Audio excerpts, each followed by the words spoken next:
এ আয়রে চলে আয় আয় আয় ডালা যে তোর ভরেছে আজ পাকা ফসলে মরি হায় হায় হায় বাংলা এখন পৌষ মাস হোক কিংবা না হোক, আমরা যারা বিলেতে আছি, আমরা যারা বাগান করি, আমাদের জন্য এই সময়টা পৌষ মাস এখন নবান্নের সময়। আমরা যারা বাগান করি, সারা বছর ধরে কষ্ট করি, সেই কষ্টের ফসলগুলো এখন আমরা বাগান করতে পাই। কেউ লাউ তুলছেন, কেউ শশা তুলছেন, মিষ্টি কুমড়া তুলছেন, পুঁই শাক তুলছেন, যা লাউ হয় তার লাউ শাক তুলছেন। তো সবজি তো অবশ্যই হচ্ছে, পাশাপাশি ফুলের জন্য কিন্তু এখন পিক টাইম, এখন প্রত্যেকটা বাগানের রঙে ভরপুর। তো বাগানের যে এই আনন্দ, সেই আনন্দগুলো নিয়ে আছে কথা বলবো। সবাইকে স্বাগত জানাচ্ছি গার্ডেনিং ইন বিয়ন্ড বিজিএসের আজকের বলছিলাম বাগানের আনন্দের কথা, বাগানে গান আছে। সেই কারণেই আজকের একটা বিশেষ পর্বে আমাদের সাথে এক দম্পতি আছেন, আমার বাবা আছেন। আসসালামু আলাইকুম, আপনাকে স্বাগত জানাচ্ছি। আপনি একটু আপনার কথা বলবেন, একটু পরিচয়টা দিবেন। আসসালামু আলাইকুম সবাইকে। আমি মিষ্টি তালুকদার, গার্ডেন করতে খুবই ভালোবাসি। আর এই ভালোবাসার তাগিদেই বিজিএসের সাথে যুক্ত হওয়া। আমি পাশাপাশি গানকে ভালোবাসি। তো এই তো গার্ডেনিং আর গান আর সংসার দুটো নিয়েই চলছে। একটাই যেটা বলছিলাম, যেহেতু বাগানে আমরা যেটা বিশেষ করি, আমরা যারা বাগান করি বিজিএসে, যে বাগানেও গান আছে, সুর আছে, এবং দর্শক জানিয়ে রাখছি মিষ্টি কিন্তু খুব সুন্দর গান করেন এবং মিষ্টি একটা গল্প আছে তার। যাই হোক, আমরা আসছি ওনার কাছে, বাগানের গল্প শুনবো, গান শুনবো। আমরা চলে যাচ্ছি ভাইয়ের কাছে। ভাই আসসালামু আলাইকুম, ওয়ালাইকুম আসসালাম। আমার নাম ফরহাদ খান পাঠান। আমি ব্যক্তিগতভাবে ব্যবসা করি, বাট এই আমার ওয়াইফের মাধ্যমে বিজিএসের সাথে আমার পরিচয়, টু বি অনেস্ট। সে গার্ডেন পাগল, আমি তাকে সাপোর্ট করি, আমি অনেক পছন্দ করি আপনাদের এই সংগঠন। আচ্ছা, খুব ভালো লাগলো ভাই পরিচিত হয়ে।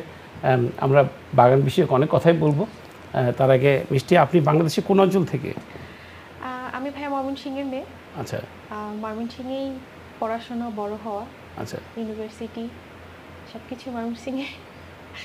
আর গার্ডেনের শখটাও বলতে পারেন একদম মানে ঘর থেকেই, যেটা আমার আম্মা ছোটোবেলা থেকেই দেখতাম উনি বাড়ির আঙিনায় ছোট করে চেষ্টা করতেন আর কি। তো ওইভাবে দেখে দেখে আগ্রহ নিজের মধ্যে ছিল। আর যখন বাইরের দিকে আসলাম তখন তো প্রচণ্ড মিস করতাম। তো পরে দেখলাম যে আস্তে আস্তে কীভাবে করা যায়। এখানকার যে ওয়েদার, একদমই আইডিয়া ছিল না কীভাবে কী করব, কারণ আমাদের তো বাংলাদেশের ওয়েদার আর এখানকার ওয়েদারের মধ্যে মানে মাঝখানে অনেক তফাৎ। তো একটা সময় আমি ওই বিজিএস ফলো করা শুরু করলাম। তো এখানে একটা বড় গার্ডেন সোসাইটি আছে। না, আমরা বিজিএস এর পরে আসছি, আমরা এখনো ময়মনসিংহে আছি। ময়মনসিংহের কথা কিছু শুনতে চাই। হ্যাঁ, মানে ময়মনসিংহের কথা কি বলবো, ময়মনসিংহে তো কি বিখ্যাত? ময়মনসিংহে অনেক কিছু নিয়ে বিখ্যাত। আমাদের ময়মনসিংহে কৃষি কাজটাও তো অনেক হয়। হ্যাঁ, ময়মনসিংহে প্রচুর আপনার ধান হয়, প্রচুর পাট হয়। আমাদের পাট এক সময় ময়মনসিংহে মানে ফার্স্ট হইতো আর কি, আপনার পুরো বাংলাদেশ জুড়ে যদি বলা যায়। তো ময়মনসিংহে হতো।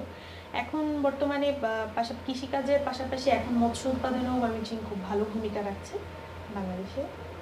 আর এমনিতে মাছ, হ্যাঁ মাছটা যেটা মাছ প্রচুর হয় এখন। মৎস্য উৎপাদনে আমি বলতেছি ময়মনসিংহকে মানে মাছের জায়গা বলে যে এত ভালো ফিশারি ময়মনসিংহে করছে। আর ময়মনসিংহের ফার্স্ট যেটা পরিচয় প্রথমে যারা চেনে আর কি, শিক্ষানগরী বলা হয়। শিক্ষানগরী, আচ্ছা আচ্ছা। আপনার ছোটবেলায় ময়মনসিংহে যেখানে আপনি বেড়ে উঠেছেন, ওটা কি গ্রামের পরিবেশ ছিল নাকি টাউনের পরিবেশ? ভাইয়া দুইটা মিলানোই। আমার মানে আমার যে হোম ডিস্ট্রিক্টটা এটা হচ্ছে মুক্তাগাছাতে। ময়মনসিংহ শহর থেকে আপনার জাস্ট 10 কিলো দূরত্ব। তো দুই জায়গায় মিলে আমার পড়াশোনা হচ্ছে, স্কুলটা ময়মনসিংহে ছিল, কলেজ ইউনিভার্সিটি যখন শুরু হলো মুক্তাগাছা আবার স্কুল ছিল, ইউনিভার্সিটি আমি ময়মনসিংহ। আচ্ছা, আমার ছেলেবেলাটা যেমন ছিল, আমরা আমাদের বাড়ি কুমিল্লা বড়বাড়িতে, বাট আমরা বড় হয়েছে চট্টগ্রামে। তো ছোটোবেলায় আমরা দেশে যাওয়া মানে বছরে একবার একটা বিরাট একটা আয়োজন করে দাদি বাড়ি বা নানি বাড়ি যেতাম। হ্যাঁ, এবং ওখানে গিয়ে আমরা বাগান, আম খাওয়া, লিচু খাওয়া, যে ফলের সময়টাতে যাওয়া। আপনার এই ধরনের কোনো অভিজ্ঞতা আছে? ভাইয়া আমার হচ্ছে ময়মনসিংহে সব, আচ্ছা, নানি বাড়ি বলেন যা কিছু ওইখানে মানে কাছাকাছি সবকিছু কাছাকাছি। আপনারা তো আমি- বছরে একবার না, আপনি বছরে আমি মানে সারা সারা বছর বছরই যেতেন। গ্রামেই বড় হয়েছি। অনেক আমি ভাগ্যবতী। প্রচুর গাছে উঠতাম, গাছে থেকে ফল পেড়ে খেতাম। আচ্ছা। আমি পাশে আমাদের ব্রহ্মপুত্র, কোনো মজার ঘটনা আছে হ্যাঁ অবশ্যই আছে, একটু শেয়ার করবেন আমাদের ব্রহ্মপুত্র দর্শকদের? নদ আছে পাশে। বাহ। আমি মানে ময়মনসিংহের যে একটা শাখা প্রশাখা আমাদের আইমন নদী বলে, ময়মনসিংহের ব্রহ্মপুত্র নদটারই একটা শাখা। আচ্ছা আমার একদম মানে বাড়ির পিছনে ওইটা। আচ্ছা তা আমি রেগুলার ওখানে গোসল করতাম আচ্ছা ছোটবেলাতে, একদম মানে যেটা বলা চলে গাছে থেকে লাফ দিতাম, মানে নদীর পাশেই যে গাছ ওটার উপর থেকে লাফ দিতাম।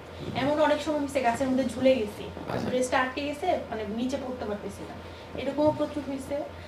আশেপাশে অন্যান্য প্রতিবেশীদের বাসা থেকে আম চুরি, আমরা চুরি, জলপাই ঢেল দেওয়া, বড়ই, মানে অনেক স্মৃতি। আচ্ছা ভাইয়ের কাছে আসছি। ভাই আপনার নিজের কথা একটু বলেন, আপনার বেড়ে ওঠা কোথায়? আমি ময়মনসিংহ শহরে বেরিয়ে উঠছি, ওইখানেই আমার পড়াশোনা। ঢাকা বেশ কিছু সময় কাটাইছি, তারপর তো অনেক সময় হয়ে গেল, আজকে লন্ডনে আছি, আচ্ছা লাস্ট নিয়ার আবার 30 বছর হয়ে গেছে। সো অবশ্যই আমারও স্মৃতি আছে বাংলাদেশে, ছোটোবেলার ঘটনা। মনে করেন যে আমরা 2-3 জন মিলে পাশের বাসার নারকেল বা ডাব গাছ, ডাব থেকে ডাব নিয়ে আসা, এবং ডাবটা যদি নিচে পড়ে যায় ভেঙে যাবে, সো একটা চাদর বা একটা কাঁথা ধরে রাখা ওই ডাবটা সেভ করা। অথবা আপনার শীতের সময় বলেন আপনার ওই খেজুরের রস, যেটা সবচেয়ে সবাই নিয়ে আসে। কখনো চুরি করতে গিয়ে থোড়া খাই নাই খুব একটা, টু বি অনেস্ট, এটা খুব ভোরে করতে হইতো কাজগুলো, তো সবাই ঘুমাচ্ছে 5টা, হ্যাঁ, তো ওই ফজরের নামাজের আগেই করতে হবে, কারণ নামাজের সময় অনেকে যায়, ধরে ফেলতে পারে। তো আমরা এই ঠিক 4:30টার দিকে এই ঘটনাগুলো ঘটাইতাম। আমাদের ছোটোবেলায় বন্ধু বান্ধব আছে, এটা তো অনেক করছে, এবং সবাই আগের সময় যারা আমার বয়সী এখন আছে সবাই প্রায় ডাব অথবা খেজুর রস নিয়ে আসছে সবাই। এটা ভালো লাগে সবসময়। আমার একটা মজার ঘটনা আছে অবশ্যই। আমি একবার আমরা যে ডাব পাড়তে গেছি, তো বলছে যে এই তোমার ডাব পাড়ছে, রুগী মারা যাচ্ছে ডায়রিয়া। ও ইয়েস, হ্যাঁ, একটা অব্লিগেশন থাকে, আছে বাবারা 2-3টা না বেশি নিও না, এখন রুগী মারা গেলে তো কিছু করার নাই, কিছু করার জটিল না। এক্সকিউজ, এটা জটিল এক্সকিউজ, কিছু করার নাই। যে কেউ রাজি হবে যে নিয়ে যাও। হ্যাঁ, রুগী ডায়রিয়া হয়েছে, আমাদের দেশে করে কিন্তু। বাট যেটা একটা মজার ব্যাপার যে আমাদের ছোটবেলা থেকে কিন্তু আমরা আসলে গাছের সাথে পরিচয়, না কেউ আমরা অবশ্যই তাল গাছের থেকে তাল পেরে খেয়েছি, নারকেল গাছ থেকে নারকেল পেরেছি, আম গাছ থেকে। তো এখনকার যারা আমাদের জেনারেশন, নতুন জেনারেশন যারা আছে ছেলেমেয়েরা, তারা কিন্তু এটা পায় না, না পায় না, এটা পায় না। এই জন্য আমি বলি কি জানেন, যে আমাদের একটা স্লোগান আছে বিজিএসে, বাংলাদেশ গার্ডেন সোসাইটিতে, যে সমমত গাছ লাগাই, নাতিপতি মিলে খাই।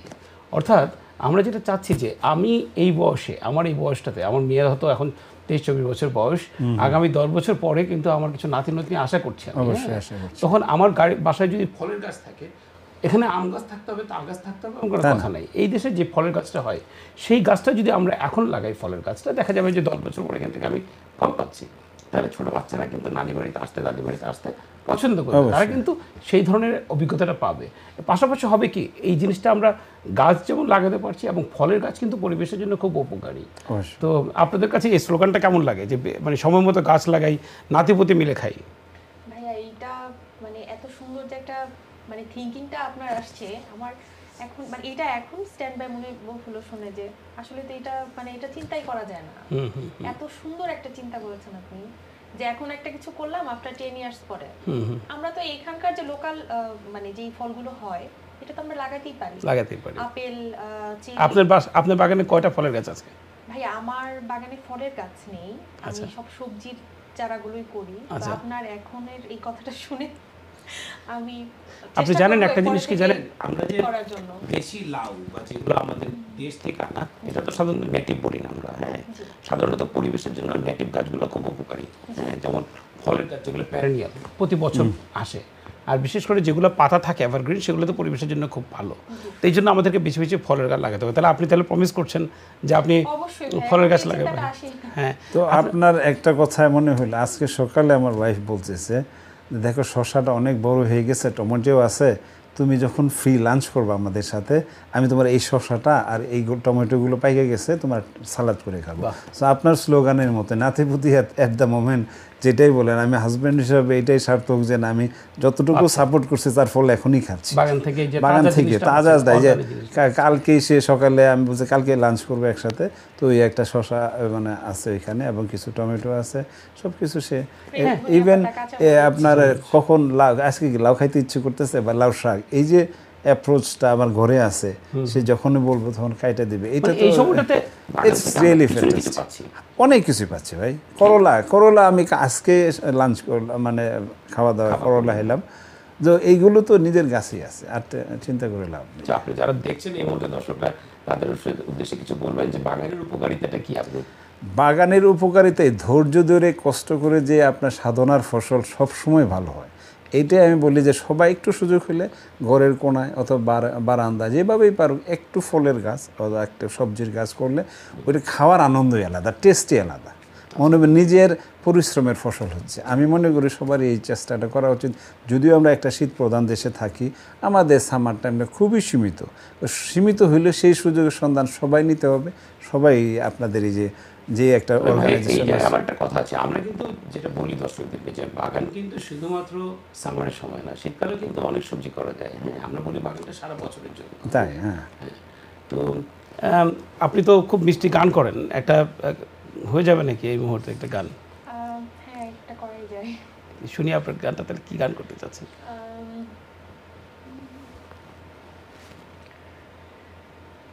আমি বরাবরই আমার পছন্দের শিল্পী সামনে ইয়াসমিন ম্যাম, তার একটি গান গাওয়ার চেষ্টা করি।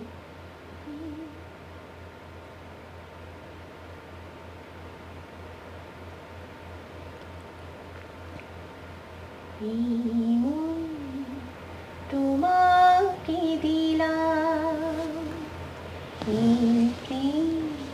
তোমাকে দিলাম, তুমি চোখের আড়াল হও, কাছে কি বা দূরে রও, মনে রেখো আমিও ছিলাম, তোমাকে দিলাম, তোমাকে দিলাম। বকুলের মালা শুকাবে, রেখে দেব তার সুরভি, দিন গিয়ে রাতে লুকাবে, মুছো না কো আমার ছবি, আমি মিনতি করে গেলাম, তুমি চোখের আড়াল হও, কাছে কি বা দূরে রও, মনে রেখো আমিও ছিলাম, তোমাকে দিলাম, তোমাকে দিলাম। বাহ, অসাধারণ, খুবই ভালো লাগলো। একটা পরিবেশটা একটু অন্যরকম হয়ে গেল। এখন মনে হচ্ছে যেন মানে এই এত সুন্দর একটা গান শুনলে আসলে একটা শুনে তৃপ্তি হয় না, মানে আরও শুনি। হ্যাঁ, আমি নিশ্চিত যারা এই মুহূর্তে শুনছেন খুব ভালো লাগছে। আপনার নামটা যেমন মিষ্টি, আপনার কণ্ঠটা অনেক মিষ্টি, খুব ভালো গিয়েছেন। বাগানে গান আছে আমরা বলি, হ্যাঁ, এটা আপনি বলতে পারবেন আমরা এটা কেন বলি? ভাইয়া, আমি মানে আমাকে যদি আমার মতো করে বলতে বলেন, আমি যখন ওই বিকেলবেলা আমার মানে গার্ডেনটাতে যে বসি, আমার গান গাইতে ভালো লাগে। আচ্ছা, যে আমি গাছে পানি দিচ্ছি, একটা কাজ করতেছি, আমার সুর বাজছে না ওটা তো আচ্ছা আপনার ভালো লাগে? আমার ভালো লাগে, আমার মনে হয় গান আর গার্ডেনিং মানে আমার সাথে ওতপ্রোতভাবে জড়িত। কিন্তু বাগানে কি গান আছে? কিভাবে গান আছে?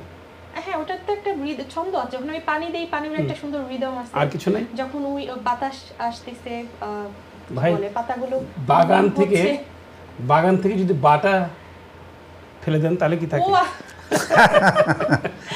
চমৎকার ভাইয়া। হ্যাঁ, বাগানে গান আছে, খুবই সুন্দর কথা। কিন্তু গানে বা নাই না, গানের সাথে বা দিলেই কিন্তু হয়ে যায় কি বাগান। হ্যাঁ। আচ্ছা, তো এইরকম একটা গান আছে আমাদের, আবার বাগানে গান আছে, বা নাই গানে। আচ্ছা এটা যাই হোক, বাগানে গেলে পরে আপনার গান গাইতে ইচ্ছা করে। কোন সময়টাতে আপনি বাগানে বেশি যান? এখন যেহেতু অনেক রোদ, আমি চেষ্টা করি বিকেলের পর বিকেলবেলাতে। এবং আমরা গতকালকে রাতেও আমরা প্রায় 12টা পর্যন্ত বসে আড্ডা দিচ্ছিলাম, কারণ আচ্ছা। ঘরের ভিতরে অনেক গরম ছিল, গরম। বাহিরে বসেই আড্ডা দিচ্ছিলাম, ভালো লাগছিল। কি কি আছে আপনার বাগানে? আমার বাগানে ভাই মোটামুটি সবকিছু করার চেষ্টা করেছি। লাউ, প্রথম যেটা লাউ, করলা, টমেটো, বেগুন, পাট শাক, পাট শাক, এটা যেটা ভালো। অনেকেরই হয় না, অনেকে আমাকে বলতেছে যে তুমি কিভাবে করলা, লাকিলি আর কি হয়েছে। লাল শাক, ডাঁটা শাক, পুঁই শাক, কচু শাক, তারপর হচ্ছে আলু, এরপর হচ্ছে নাগামরিচ, ঢেঁড়স, শসা আছে, শসা, শসা, টমেটো সিম। আছে, শিম, দেশি শিম। বেগুন। হ্যাঁ, দেশি সিম। আচ্ছা, এই দেশি শিম রান্নার বিনটা আছে, এই দেশি যেটা? না ভাই, এই দেশিটা এই না, যেটা করেন। একদম এটা পাই নাই। প্রপার মানে দেশি আর কি। আমার আচ্ছা। এবং আমার শসাটাও যে হচ্ছে এটা একদম দেশি। আর ফুল? ফুল গাছ ভাই এবার আমি বেশি একটা করিনি, আচ্ছা। কারণ আমার হচ্ছে কি টেরেস, আচ্ছা। ওপরটা খোলা, আচ্ছা, তো মানে জায়গারও একটা সীমাবদ্ধতা আছে, তো এই কারণে আমি এবার ফুল রাখিনি। বাট ফুল কিন্তু আপনার পলিনেশনের জন্য হ্যাঁ, প্রয়োজন। এটা আবার আমার মানে ঘরের মধ্যে সাইডে গুলো, ঘরের side, ঘরের আচ্ছা। সাইডে গুলোতে রাখা, আচ্ছা, তো এই কারণে আমি ফুলটা মানে সম্পূর্ণটা এবার মানে সবজি করেছি। আপনাদের দুজনের মধ্যে কে বেশি বাগান করেন? আমি আপনি বাগান করেন? আপনি? আমি বাগান না করলে আমি ডাইরেক্ট করে দিই দাও। যে এদিকে পানি যাও, এদিকে পানি দিতে হবে, এইদিকে একটু পানি কম হয়েছে, যে ডাইরেকশনটা ইম্পর্টেন্ট কিন্তু, তাই না? তারপরে ওই আপনার মাটি কোনটা লাগবে, আচ্ছা। হ্যাঁ, ওই ক্যারি করে। আমাদের আনোয়ার ভাই একটা প্রোগ্রাম আছে, সবুজ বনাম অবুজ, জানেন তো নিশ্চয়ই, বিজিএস এ হয় এটা। হ্যাঁ, আমরা একটা প্রোগ্রামে আপনি- আমাদের সুযোগ আপনারা হয়েছিল একটা প্রোগ্রামে থাকার। ছিল। আপনি অবুজ? আমি কিছু অবুঝ ছিল, মানে আমাকে চেষ্টা করছে অবুঝ করানোর জন্য, বাট আমাকে মানে আপনি মেনে নেন নাই? না মেনে নেই। আপনি কি মনে করেন আপনি সবুজ? আমি অবশ্যই সবুজ। আচ্ছা, আপনি কি মনে করেন ভাই কি আসলে সবুজ? পুরোপুরি না আর কি, বাট ফিনিশিং আমার দিতে হয়। মানে ঠিক আছে, তাকে বললে যেটা যেটা লাগবে এনে দিবে, ফাইন। মানে মেইন যে ভাইটাল যে রোলগুলো সেটা আমারই প্লে করতে হয়। একটা হয় না ঘরের মধ্যে, পাশাপাশি হ্যাঁ, সাপোর্ট করে, আচ্ছা ঠিক আছে তোমার কোনটা লাগবে, আচ্ছা এটা করে দাও। কোনো হয়তো বা আমি একটা মাচা দিচ্ছি, আমার হেল্প লাগবে, আচ্ছা তখন রিকোয়েস্ট করে আনতে হবে, আচ্ছা ঠিক আছে এনে দিচ্ছি। আমার এই টপটা লাগবে, এই ফুল গাছটা লাগবে, আচ্ছা এখন লাগবে, আচ্ছা ঠিক আছে। মানে মানে আমার পুশ করে করে করাইতে হয়। তবে আপনাদের বাগান নিয়ে কখনো ঝগড়া হয় না? আমি একটা কথা বলি এখানে, একটা কেন, একটা কথাই বলি এক দ্য মোমেন্ট। আপনি, আমার ওয়াইফ বললো একটু মাছ নিয়ে আসো, হ্যাঁ, ঠিক আছে, আমি যেরকম একটা সেরকম মাছ নিয়ে এলে কুকিংয়ের পরে স্মেল থাকতে পারে, গন্ধ থাকতে পারে, সো আমার সেই টপ ক্লাস মাছটা নিয়ে আসতে হবে, যেটা ওয়াইফে রান্না করার পরে টেস্টি হয়।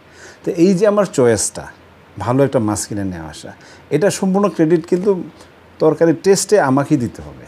আচ্ছা। আপনি হিসাব করেন, আপনি যত পচা না, আমি মাছ তো নিয়ে হিসাব আসেন, করতে পারবো না, আমি নিজেকে বিপদে ফেলতে না চাই না না বিপদে না, এটা বাস্তবতা। দর্শক যারা দেখছেন হ্যাঁ, তারা না করবে। বাস্তবতা কি জানেন, আপনি কোনটা নিচ্ছেন।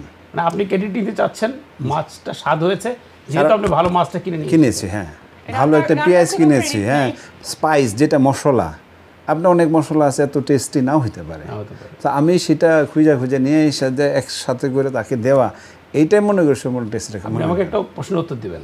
আপনি তাজা মাছ নিয়ে আসছেন, আপনি সেই তাজা মাছে যদি ওনার বাগানের ধনিয়া পাতা না দেয় তাহলে কি মাছটা স্বাদ হবে? ধনিয়া পাতা এটা তো দিতেই হবে, এটা তাকে আমি ওই যে বাগানে যে ধনিয়া পাতা, কোন ধনিয়াটা লাগাইলে তাড়াতাড়ি হবে, হ্যাঁ, বা কোন মানে মাটিটা প্রয়োজন, সেটা তো আমি সিলেক্ট করে দিলাম। আচ্ছা, আপনি সিলেক্ট করে দিচ্ছেন? অবশ্যই। উনি কি তাই দেন? উনি সিলেক্ট করে দেন? অবশ্যই। ভাই ওনার সাথে কথা বলে পারা যাবে না, ওনার মানে ক্রেডিট গুলো উনি জোর করে নেবে, জোরে যেটার না। জন্যই হইছে। আচ্ছা। আমি গার্ডেনে সবকিছু আমি তো ভালো মাটি কিনে দিছি, অবশ্যই, এরপরে লাউয়ের মানে লাউটা ভালো হইছে কারণ মাচাটা সুন্দর হইছে, অবশ্যই। মানে একটা এক্সকিউজ। একটা এক্সকিউজ থাকে। আমি 5 কাপ চা যদি খাই, এখন আমি 10 কাপ খাইতে হয়, কারণ চার ওই যে পাতির এক্সট্রা ওইটা ওই সার হিসাবে দিতে হয়।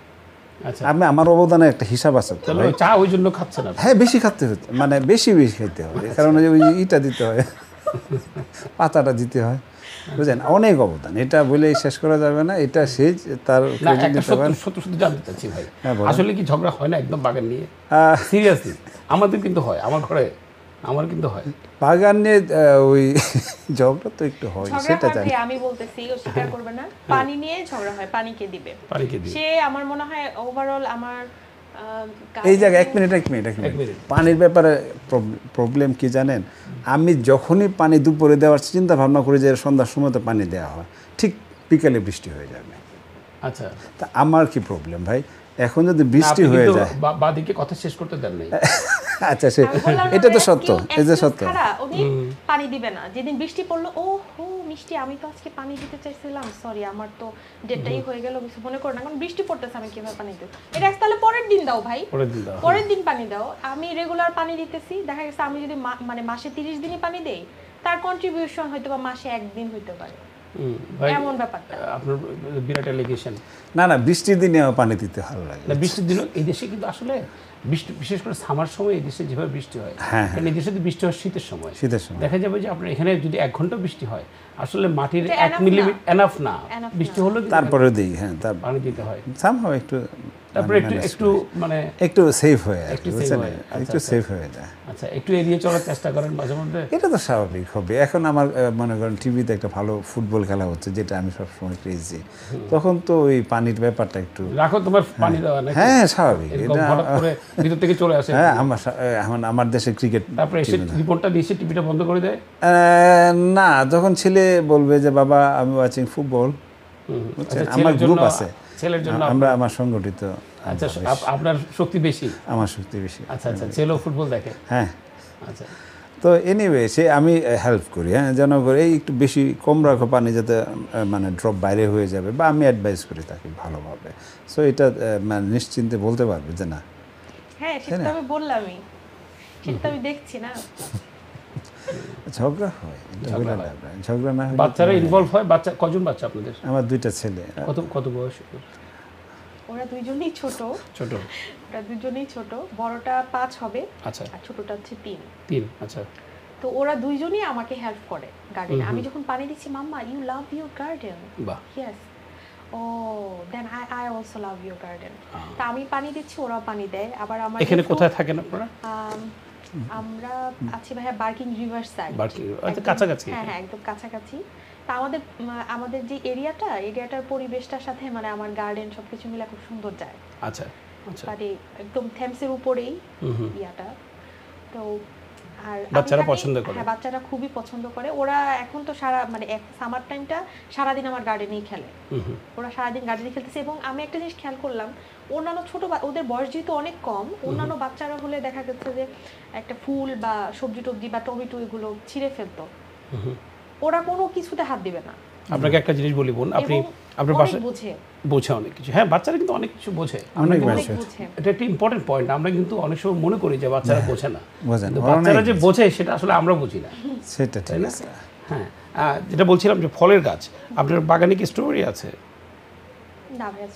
আপনি কিছু স্ট্রবেরি রাখতে পারেন। আপনার বাচ্চাদের যে বয়স বললেন 5 বছর 3 বছর, যে আপনি যদি এখন স্ট্রবেরি চারা লাগান, বা যেমন যাদের এখন স্ট্রবেরি আছে তাদের অনেকের এই স্ট্রবেরির সাথে একটা শুট বের হয়, চারা বের হয়, এখান থেকে আপনি ইচ্ছা করে কালেক্ট করে নিতে পারবেন।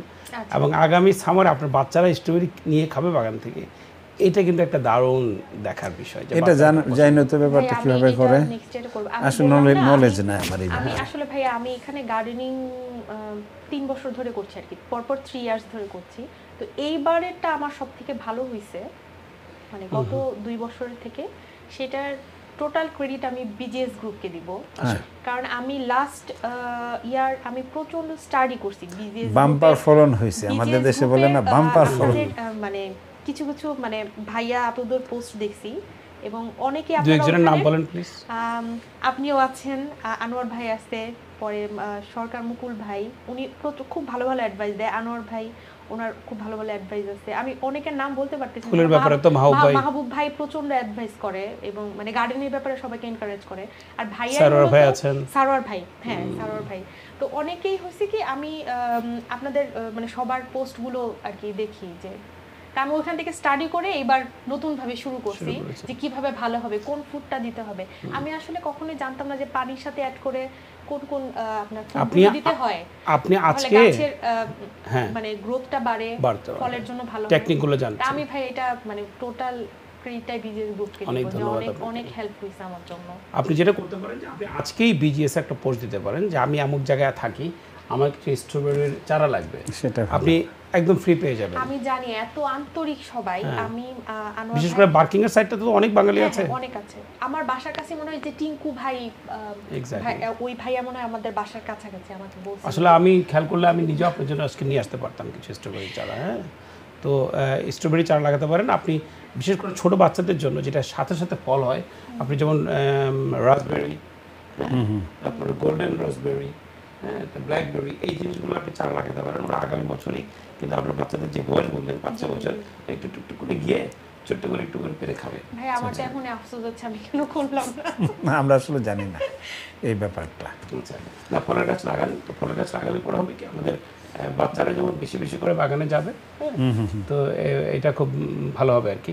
তো আর আমাদের স্লোগানের সাথেও যাবে যে সমমত গাছ লাগে নাতিপতি মিলে খায়। নাতিপতি যখন হবে তখন হবে, আপাতত আমাদের ছেলেমেয়েরা খাবে। সেটা যাক, আমরা একটা বিরতিতে যাচ্ছি এই মুহূর্তে। দর্শক মণ্ডলী, আমরা আসলে gardening and beyond with BGS এর আজকের পূর্বে বাগান নিয়ে কথা বলছিলাম। আমার সাথে দুজন দারুণ অতিথি আছেন, তাদের সাথে। তো এই মুহূর্তে আমরা একটা ছোট্ট বিরতিতে যাচ্ছি। বিরতির পরে আবার দেখা হচ্ছে শীঘ্রই, সাথে থাকুন।